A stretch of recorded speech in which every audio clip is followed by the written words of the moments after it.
Kung pang-upload ay hinihingan ako ng upload.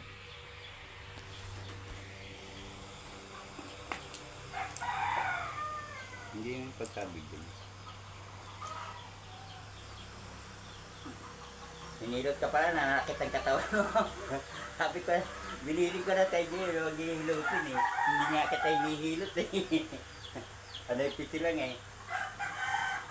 Ito lang yung tatalakit ang katawan mo po pag ano. Dahil yung... Hindi na nga namin pinahilot yung kahapon. Dahil yung yung sa atake mo, lakas mo ang bulod mo. Yung atake mo ay ang sanhi ng atake mo ay sa sugar.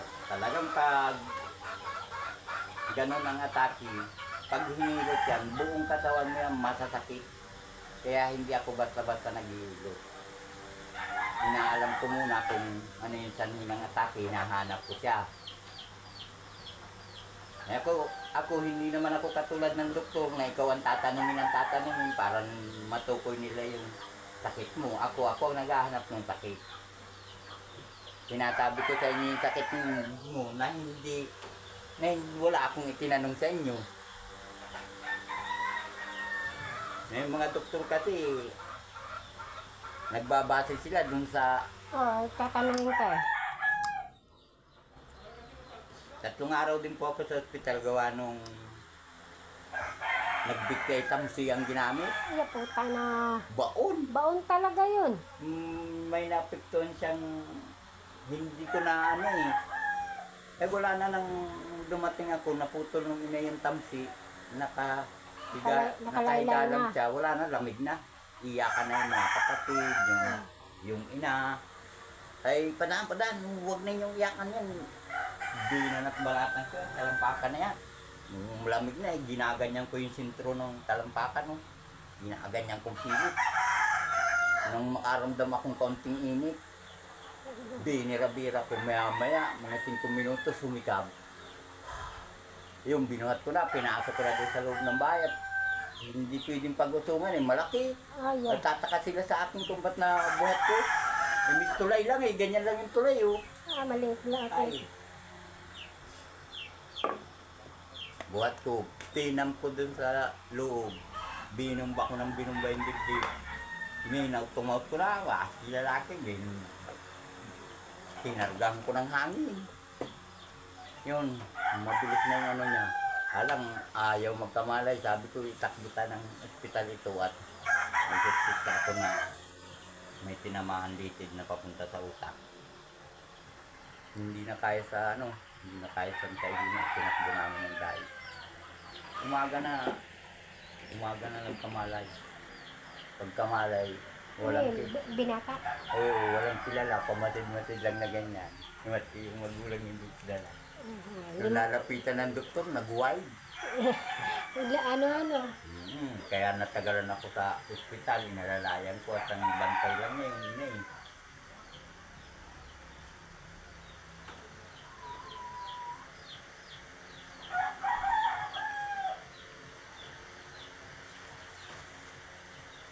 Sakit. Hintay tayo ito. Hindi.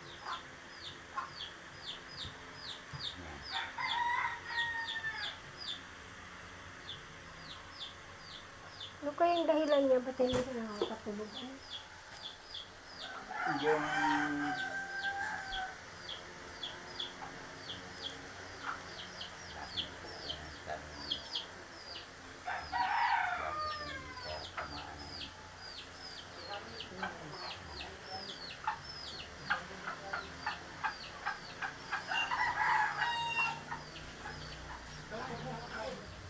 Ako daw nito mamaya.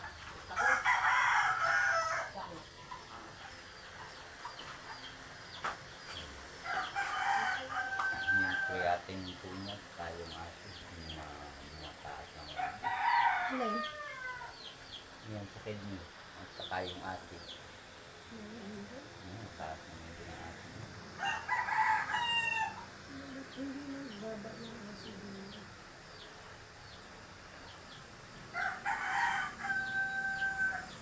take lang tayo at pabababain ka para hindi siya siya kumain. Basta po dito sa atin, bawal yung mga isda walang palit. Hindi ko hindi. Pinyarito.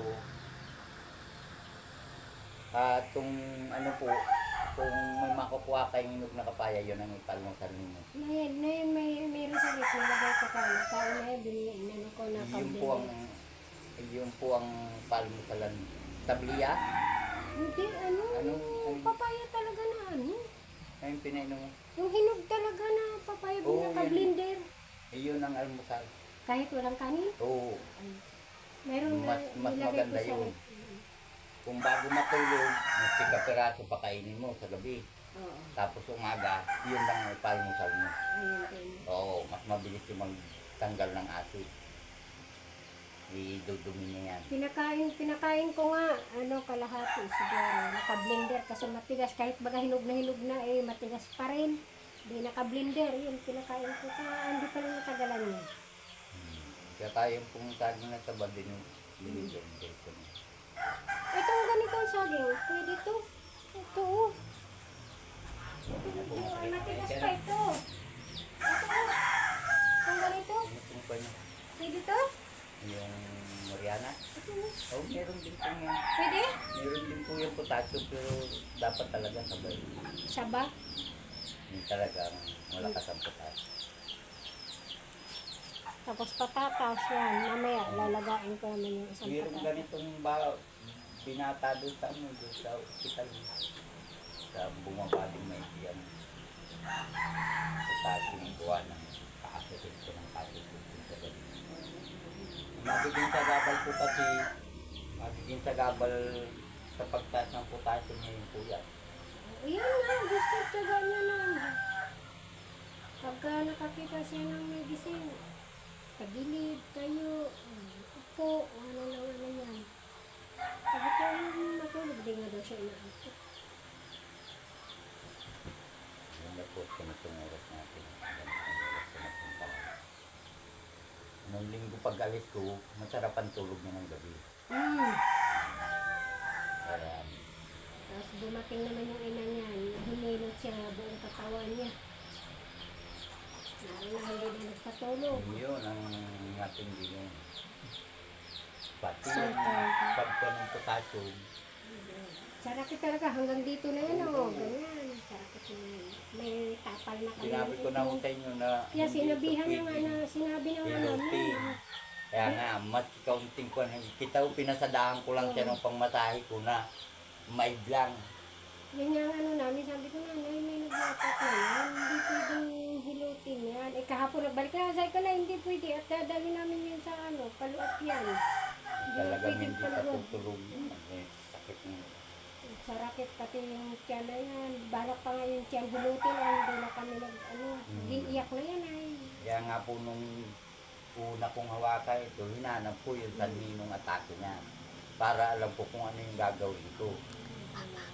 Pero kung sa potassium ay sa cholesterol lang yung atake nito sa atin, ay pwede yung milot.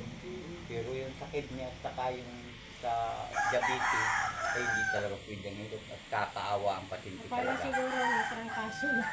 Kakaawa talaga ang pasyente. Subok ko na yun. Hanggang sa madala na magpahilo. Pagdating baga kahapon ayoko. Kaya nga yung pinagagawa ko sa kanya, pinagiginawa ko lang yung ano niya.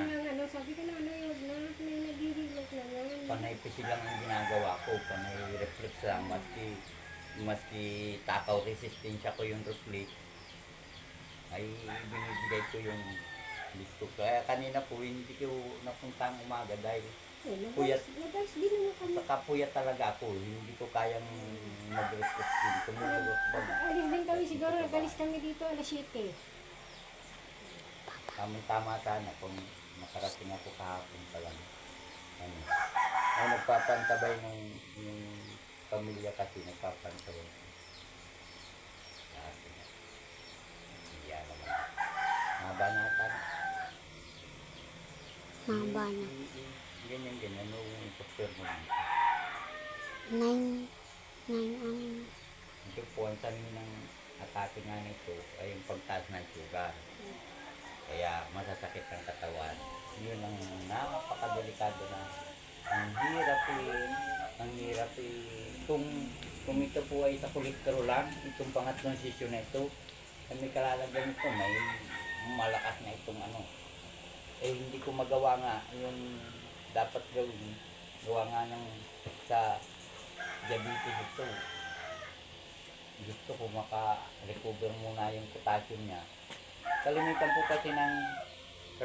po kasi ng atake sa diabetes. Talagang bumabagsak ang potassium.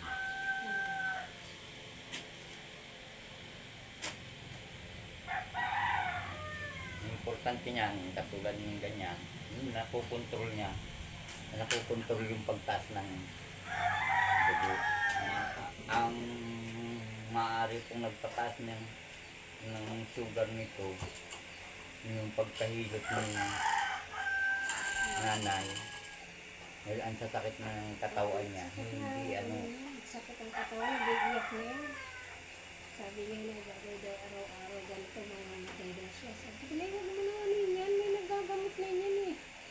Ay, palibasa bungog, kahit pinatawagan na. Kahapon, nagbalik kahapon, di na namin ay pinagawa. ganun mga bungod, makakadinig yung kapi. Kayang-kaya po yun. Bukas po, padaito naman din ako sa hospital din. Taga rito sa Kapalongga, nag-lock daw yung Ang tanga. panga. Ay gusto daw ito lang ng Dr. Juan. So, taga yung naura na malaking bayaran nila doon. Samantalang pinipiti ko lang yun. Yung pag-lock na yun ng panga. Hindi ba kahit sa ate, ganun din. Eh, masakit ito. Pagbubuka. Yan, masakit. Hindi siya talagang totally yung buka na yung bibig. Yung masama, yung nag-lock na hanggang ganyan lang ang buka. Ay siya, malaki pa eh. Yung madali lang ang patiyak kung dinuduk lang yung kalug, sinasapinan ko lang ng kanya yung kamay ko. Sinisikip lang.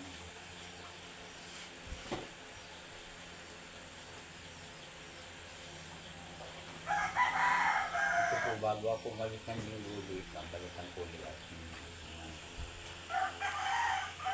Ang putatong ka ng mabalikan. Para na ibabalik-balik ka kita ng reduction na ano na yan.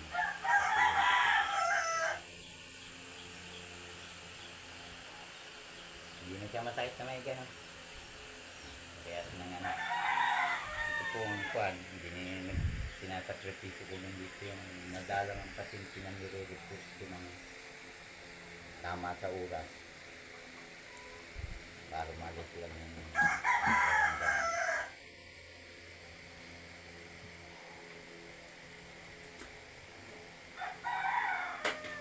Sa nai-reflex po ang ginagawa ko nga dito. Ito talagang pan.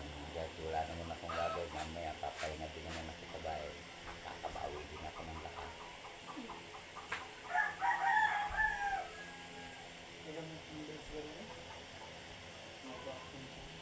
Haba natin. Ano ko? Ikat na. So,